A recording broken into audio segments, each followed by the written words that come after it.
Fala pessoal, sejam todos bem-vindos. Nesse vídeo nós vamos falar da análise fundamentalista da empresa Uzi Minas.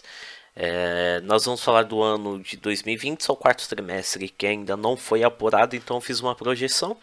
Tirei uma média dos três últimos trimestres, dos três primeiros trimestres de 2020 e tirei uma base para fazer uma projeção de como, entre aspas, vai ser 2020. Também eu vou utilizar os dados históricos de 2011 até 2019 para a gente ter uma base comparativa em relação a 2020 para verificar como está a evolução histórica dos dados fundamentalistas da empresa. Bom pessoal, quem puder tá se inscrevendo no canal também já me ajuda demais para a continuidade do projeto, já incentiva muito para a gente estar trazendo coisas novas aí, novidades. Tem minhas redes sociais também, que é a @gal consultoria empresarial, que está relacionado ao Instagram, e tem minha página no Facebook, que é facebook.com/gal consultoria empresarial. Bom, vamos começar aqui com a análise do ativo da empresa. A gente vai falar um pouquinho sobre o balanço patrimonial. Começando aqui pelo ativo realizável. Aqui o ativo realizável é o total do ativo menos o ativo intangível e o imobilizado, ou seja, que a gente só utiliza o ativo que tem como objetivo a questão comercial, ou seja, que tem o objetivo de se transformar em dinheiro. A questão do imobilizado e o intangível tem mais questão operacional para a questão do funcionamento da empresa. Então esse aqui é o ativo operacional, que tem como objetivo realização em dinheiro, por isso ativo realizável. Bom, a gente consegue analisar aqui que de 2011 a 2016 veio numa queda. Aí ele fez um Uzinho aqui apresentando uma recuperação entre 2017 e 2020. Então ela vem numa crescente aqui de 2017 a 2020. Bom, aqui a gente tem uns caixas e equivalentes, ou seja, o que a empresa tem de caixa, lá na caixinha, lá dinheiro vivo da empresa, e a questão dos investimentos de alta liquidez. Aqui o caixa da empresa vem em queda de 2011 a 2015, apresentando a estabilização de 2016 a 2017, apresentando uma pequena queda aqui em 2018 e de 2019 a 2020 apresentando uma recuperação, uma crescente ainda um pouquinho tímida em relação à queda que teve de 2011 a 2015. Bom, a gente tem a carteira de clientes, aqui período pós período. Se a gente traçar uma linha histórica aqui, tá numa linha crescente aqui do aumento da carteira de clientes da empresa, isso é muito bom. Então aumenta a questão do direito de recebimento dos clientes. Só está um pouquinho na contramão, está aumentando a carteira de clientes e está diminuindo o caixa, né? Mas aqui em 2019 para 2020 teve a recuperação que é ainda que projetada, e o caixa dos equivalentes aumentou também. Mas é importante que a questão dos direitos da empresa está aumentando. Bom, aqui a gente tem a rentabilidade do ativo. Aqui é qual a participação do ativo na questão do lucro líquido da empresa. 2012, 2015, 2013 e 2020 a empresa apresentou prejuízo no lucro líquido. A questão da rentabilização do ativo da empresa, a participação do ativo na questão do lucro da empresa está preocupante, está muito baixo. 2011 aqui está praticamente em 1%. O melhor período foi em 2018, chegou no patamar daqui de 3% aproximadamente, despencando aqui em 2020, em 2019 e em 2020 está no patamar negativo. Então a empresa apresentou prejuízo, então não teve rentabilização do ativo. Bom, a questão da rentabilidade não está muito legal, não. Bom, vamos falar um pouquinho da análise do passivo. A análise do passivo nós vamos fazer uma comparação do balanço patrimonial. O ativo está superando o passivo da empresa até que está considerado baixo em relação ao ativo da empresa. E aqui a gente tem a questão do patrimônio líquido, ou seja, as duas contas que mais interessam para a gente é o ativo e o patrimônio líquido, que são as contas entre aspas positivas. O ativo é aqui todos os bens e direitos que a empresa tem direito, e o patrimônio líquido é o capital que foi investido pelos sócios acionistas, ou seja, capital próprio, e onde tem um acúmulo dos lucros e prejuízos também, e está superior ao passivo da empresa. Então o ativo e o patrimônio líquido da empresa está superando o passivo total da empresa, ou seja, a empresa tem mais bens e direitos em seu nome do que obrigações a pagar a terceiros. Bom, a gente tem a análise do endividamento, vamos falar um pouquinho do endividamento da empresa, que é um assunto muito importante. Começando aqui pela dívida bruta, a dívida bruta é os empréstimos e financiamentos tanto a curto prazo quanto a longo prazo. Se a gente analisar aqui, está numa tendência, a gente traçar uma linha, está numa tendência de baixa, isso é muito bom, ano após ano, a empresa está gerindo bem o seu endividamento, então ano após ano o seu endividamento vem em tendência de queda. Bom, aqui a gente tem a dívida bruta vezes o caixa. Isso aqui a gente faz um comparativo da dívida total da empresa. Está em tendência de queda. O caixa também está em tendência de queda. A única coisa que é um pouquinho preocupante é que a dívida bruta da empresa está bem superior ao caixa. Mas a distância entre elas aqui está diminuindo, né? Aumentou um pouquinho essa distância que foi preocupante em 2015, que a dívida bruta aumentou bem em relação ao caixa, mas se a gente for traçando uma linha aqui, essas linhas ela vem diminuindo essa distância entre o caixa e a dívida bruta. Em 2019 aqui foi o melhor período, 2020 aqui a dívida bruta aumentou um pouquinho, mas o caixa aumentou também. Bom, aqui a gente tem a dívida líquida, que é a dívida bruta menos o caixa da empresa. Aqui a gente faz o dívida bruta menos o caixa. Se estiver no patamar negativo, quer dizer que o caixa é superior à dívida bruta. Mas como que a gente analisou aqui no gráfico, a dívida bruta supera o caixa. Então está no patamar positivo. Só teve uma pequena variação do aumento aqui. Aqui o ideal, quanto menor, melhor. Teve esse aumento que foi o período que teve a maior diferença aqui entre o caixa e a dívida bruta, que foi em 2015, que a gente consegue analisar aqui no gráfico da dívida líquida. Mas essa diferença vem diminuindo período após período, e a gente consegue avaliar aqui pela dívida líquida, que vem em decréscimo período pós período. Bom, aqui a gente tem o perfil da dívida. Aqui é como que tá dividida o total da dívida da empresa. A linha azul é o empréstimos e financiamentos a curto prazo, a linha laranja é os empréstimos a longo prazo. O ideal é sempre que o ideal para a questão de gestão da dívida da empresa é que a menor parte esteja a curto prazo, é o que acontece aqui no gráfico. A menor parte da dívida da empresa está a curto prazo e a maior parte da dívida está a longo prazo, ou seja, acima de 24 meses. E o período de curto prazo é o que a empresa tem que pagar no período de 12 meses. E se a menor parte da dívida da empresa estiver no período de curto prazo, a empresa tem tempo suficiente para poder gerar caixa o suficiente, fazer seu estoque girar, para poder gerar caixa, para poder pagar sua dívida em dia, para não gerar maiores endividamentos, juros, ou ter que pegar mais empréstimos e financiamentos para poder quitar esse endividamento da empresa, para poder pagar em dia, para não ter maiores complicações e até a empresa não correr o risco de entrar em recuperação judicial. Bom, aqui a gente faz um comparativo da dívida a curto prazo versus o caixa. Tá lindo, esse aqui é a nossa dívida a curto prazo, esse aqui é o nosso caixa. O nosso caixa de todo o período de 2011 a 2020 sempre foi superior da dívida a curto prazo, ou seja, no período de 12 meses a empresa sempre teve caixa o suficiente para poder quitar a sua dívida. Isso pode ser explicado a diminuição da dívida bruta da empresa. A empresa organizou bem, está gerindo bem esse endividamento da empresa. Tá?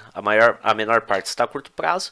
Se a menor parte está a longo prazo, então ela tem caixa para poder pagar essa dívida em dia. Então, período pós período, esse endividamento da empresa vem diminuindo. Então, ela está fazendo, pelos gráficos aqui, ela está fazendo uma boa gestão da sua dívida. Que a gente consegue avaliar o caixa. O que a empresa tem em caixa consegue pagar a sua dívida a curto prazo com tranquilidade. E isso daqui é interessante, ó, que de 2019 a 2020 o caixa aumentou e a dívida diminuiu. Claro que ainda o 2020 aqui, o último trimestre, está projetado. Mas assim, o importante é que período pós período, o caixa sempre foi maior que a dívida a curto prazo da empresa.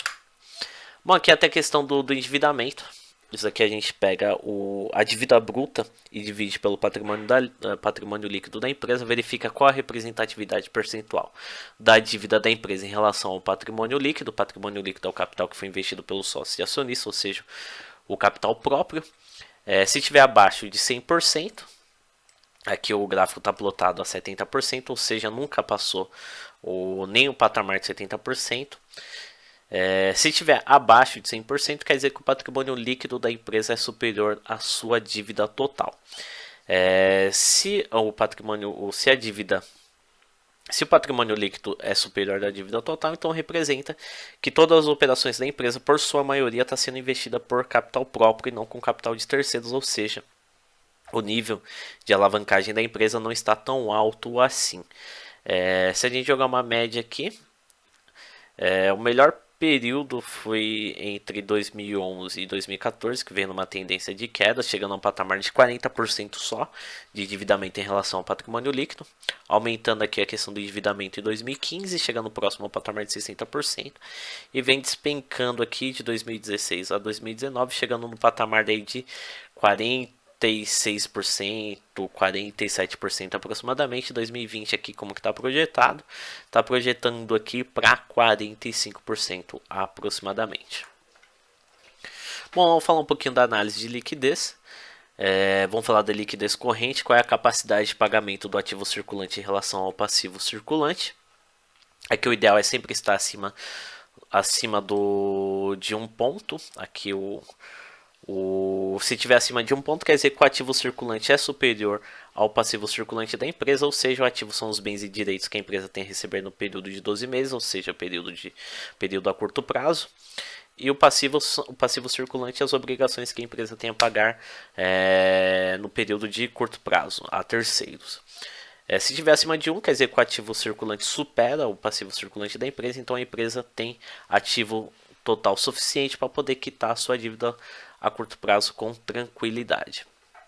E até que a gente consegue analisar naquele gráfico lá, que a gente faz um comparativo do caixa da empresa em relação aos empréstimos e financiamentos. O caixa da empresa é uma conta do ativo circulante em relação ao empréstimos e financiamentos a curto prazo, que faz parte do passivo circulante da empresa. O caixa está bem maior quando comparado com empréstimos e financiamentos a curto prazo da empresa, e a gente consegue até analisar por aqui que sempre esteve acima do patamar de 1. O melhor período foi em 2016, chegando ao patamar de 3,6 aproximadamente. Ou seja, a empresa em 2016 teve 3 vezes mais de ativo circulante em relação ao passivo circulante da empresa. O pior período foi em 2015, chegando ao patamar de 1,5 pontos, apresentando e aí teve a recuperação em 2016 e veio numa crescente aqui de 2017 a 2020. 2020 está projetado aí para 3 pontos, ou seja, 3 vezes mais de ativo circulante em relação ao passivo circulante da empresa. Bom, aqui a gente tem um índice de liquidez total. Aqui a gente pega o ativo realizável, não pega o ativo total, porque eu não gosto de trabalhar com o ativo imobilizado e nem o intangível. Aqui eu gosto de trabalhar só com ativo que traz benefício financeiro para a empresa, não operacional. Se a gente traçar uma linha aqui imaginária, está numa tendência de alta, que a ideia também é a mesma. Se estiver acima do patamar de 1, quer dizer que o ativo circulante, o ativo realizável da empresa é superior ao passivo total da empresa. O pior período foi em 2012, que ficou abaixo de 1, ou seja, o passivo total foi superior ao ativo realizável. 2015 também foi um ano que ficou um pouquinho abaixo do patamar de 1, ou seja, foi praticamente um empate. O ativo realizável foi praticamente o mesmo volume trabalhado aí de passivo total. E veio nessa crescente aqui de 2016 a 2018. 2019 aqui ficou no mesmo patamar de 2018, ficando no patamar de 1,3, 1,25, 1,35. E 2020, mesmo projetado, ficou no mesmo patamar de 2019, ficando no patamar de 1,3 aproximadamente. Bom, vamos falar um pouquinho da análise operacional. Começando aqui com o lucro bruto. Isso aqui é o lucro que é alcançado da empresa só com o seu campo industrial, só com o seu principal ramo de atividade, porque a empresa lucrou só com a sua atividade, não envolvendo despesas com administrativo, ou outras receitas gerais e administrativas. Aqui é só o que a empresa vendeu, teve lucro, envolvendo as suas vendas dos seus produtos, que está lá no seu KINAI, no seu código de atividade, e com os custos que envolve a questão da fabricação do produto da empresa. Bom, variou muito, teve uma grande variação aqui de 2011 a 2015, teve um grande zigue-zague. 2015 aqui foi um ano ruim para a empresa, quase teve um prejuízo. Ficou bem próximo aqui do patamar neutro, ou seja, o patamar próximo ao patamar de prejuízo. 2016 a 2018 apresentando uma recuperação forte aqui de lucro bruto, reduzindo um pouco a questão do lucro de 2019 em relação a 2018. 2020 está projetada para cima aqui. Esperamos aí que o quarto trimestre seja um bom, saiu com bons números aqui para a empresa, para que esse lucro bruto continue em crescimento. Bom, aqui a gente tem a margem bruta, aqui é a gente pega o lucro bruto e divide pela receita líquida e vê qual que é a margem, qual a representatividade percentual do lucro bruto em relação à receita líquida da empresa. É praticamente a mesma coisa do gráfico. Variou bastante entre 2011 e 2015, aqui teve muito altos e baixos. 2015 foi o pior período, apresentando recuperação aqui de 2016 a 2018, a pequena queda aqui em relação a 2018, de 2019 em relação a 2018, e apresentando a recuperação aqui em 2020, que o quarto trimestre está projetado. Bom, aqui a gente tem a margem do EBITDA. Isso daqui é o que a empresa ganha só com o lucro, a margem de lucro ou prejuízo que a empresa obteve só com as suas operações, ou seja, o lucro antes de ser apurado as despesas e receitas financeiras e os impostos que é o imposto de renda e contribuição social, ou seja, que já envolve a questão das despesas e receitas gerais e administrativas, e a questão do operacional da empresa, ou seja, o lucro operacional da empresa, o que a empresa lucra ou tenha prejuízo só com as suas próprias operações internas sem o envolvimento de terceiros. Bom, 2012 a empresa teve prejuízo, 2015 também, 2016 também, então a margem do EBITDA foi negativa. 2011 teve prejuízo, 2013 a 2014 ficou no mesmo patamar, 2015 foi um ano complicado para a empresa, apresentando recuperação em 2017.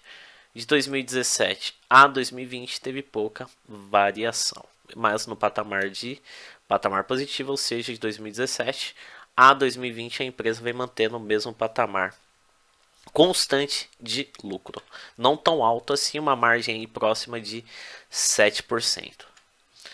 Bom, aqui a gente tem o lucro e prejuízo do período. Aqui é o lucro líquido, né, o que a empresa lucrou de fato. É a última conta lá do demonstrativo do resultado do exercício, está bem parecido com a EBITDA. 2012 a empresa teve prejuízo, mas teve prejuízo só em 2 períodos. E foi 2012 e 2015, 2011, 2013 e 2014, ficando praticamente no mesmo patamar de lucro. 2016 também apresentou recuperação, mas ainda ficou no patamar de prejuízo, mas um prejuízo bem pequeno em relação ao período de 2015.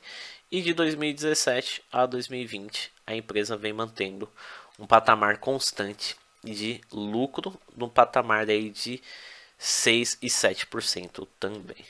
Bom, pessoal, a gente terminou a análise aqui da Uzi Minas. Espero que vocês tenham gostado. Quem puder estar se inscrevendo no canal, novamente agradeço demais. Quem também quiser me seguir lá nas redes sociais, tem meu Instagram e meu Facebook, fazendo uma análise geral da empresa. A empresa está apresentando um lucro constante, um lucro pequeno ainda em relação aos períodos anteriores, mas o lucro está constante de 2017 a 2020, lembrando que 2020 ainda está no período projetado. Mas o que me chama bastante atenção é a questão do balanço patrimonial, que o ativo total da empresa é bem superior em relação ao passivo da empresa, e o patrimônio líquido também é superior ao passivo total da empresa. Então, o que a empresa tem de direitos supera muito a questão do seu passivo, e o endividamento da empresa, o endividamento que vem caindo período pós período, também é um ponto positivo para a empresa. a dívida, o comparativo da dívida bruta e o caixa da empresa vem diminuindo essa diferença. A gente consegue analisar aqui na dívida líquida, que o pior período foi em 2015, mas essa dívida líquida, essa diferença da dívida bruta e o caixa vem diminuindo, a gente consegue analisar aqui na dívida líquida, no gráfico da dívida líquida. E o perfil da dívida também,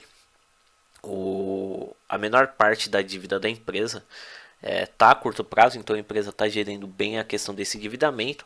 A maior parte da dívida da empresa está a longo prazo, ou seja, está para ser pago daqui a acima de 24 meses. Então a empresa está controlando bem a questão do seu endividamento, que a gente consegue analisar aqui que o caixa da empresa supera a questão do seu empréstimos e financiamentos a curto prazo, então a empresa está conseguindo quitar esse endividamento com tranquilidade só com seus recursos próprios. Se a maior parte da dívida da empresa estivesse a curto prazo, a empresa correria o risco de não ter caixa o suficiente, então a empresa teria que captar recursos no mercado externo, aí, no bancos e financeiras, para poder ter capital de giro, para poder pagar essa dívida em dia, e vai virando aquela bola de neve preocupante, pelo menos a questão da empresa. Se você pensar no longo prazo, ela está fazendo uma boa gestão da dívida dela. E outra questão que eu achei importante da empresa é a questão do lucro líquido aqui. Deixa eu voltar aqui.